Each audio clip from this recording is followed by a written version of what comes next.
الحسين شلون مضى كيفك يعني في طبعا دميت قلبي الحسين حالك الصاف والثمن عليك العدد وسيوف اشرار هاي المصيبة اللي جرت وشلون اخبار من يرضى زينب تنسد وبالثوب تعتار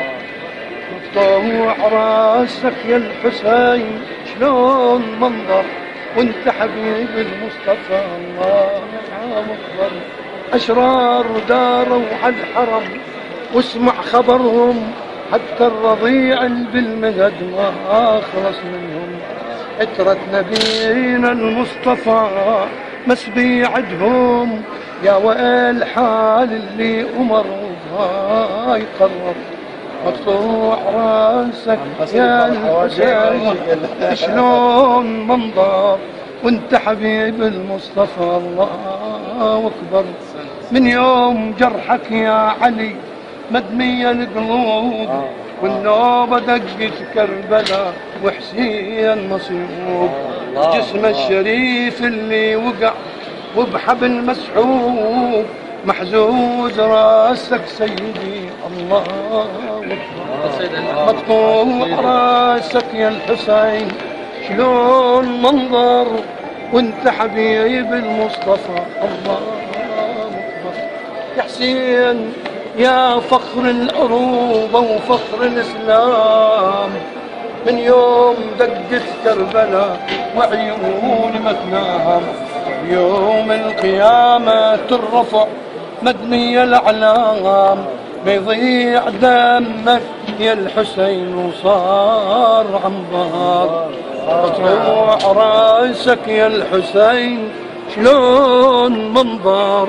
وانت حبيب المصطفى الله أكبر يحيف راسك عالرمح وعلى الوطية وانقصت ايد لقصتك يا ابو الحمية محروم كل من قاتلك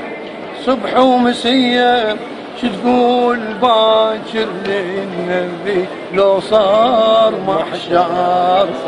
مقطوع راسك يا الحسين شلون حنظر مقطوع راسك يا الحسين شلون منظر وانت حبيب المصطفى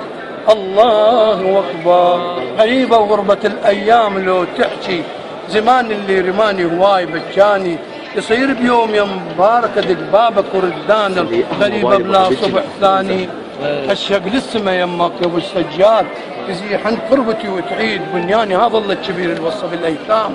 وهم اللي دهاني غير الواني نبينا المصطفى المعروف بالاحسان يشفع للغريب وعلى الطفل حاني حسينيه وبكيت هواي وعلى بابك تركت احلام صبياني وين شيعة وسنه هنا هاني جنابي وين ساعة والله اني شيعة بطل من الشغله هاني قصايد هواي عندي بعدين دلد بالكرار امامي هيدره طويله وليش انتم ما سامعيني أنا 4 قصايد سامحيني الجمالك سوما لا هاي أقوى قصيدة لا طويلة القصيدة غريبة وغربة الأيام بس ببيتنا موجود بس ما شاء الله صوتك ذيك الحلاوة وذيك لا نفس الصوت اي والله ما أنا قرأت قدامك لا ميكروفون ولا موسيقى لا ميكروفون ولا محسنات هيك على الهواء واحد شو يقول لي أنا ابو العباس شو كبران انت ان شاء الله يصير صهره الصوت نفسه صباح الخير كل مطرب تعال استريح هنا كل مطرب استاذ فاضل يقعد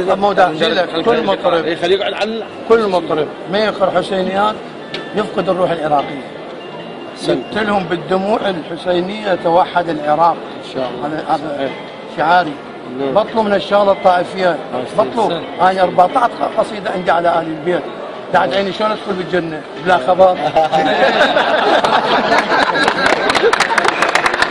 هذا جعفر صالح عليه السلام قال كل بيهم انا من قرأ دمعه انا دموع عندي انا ادخل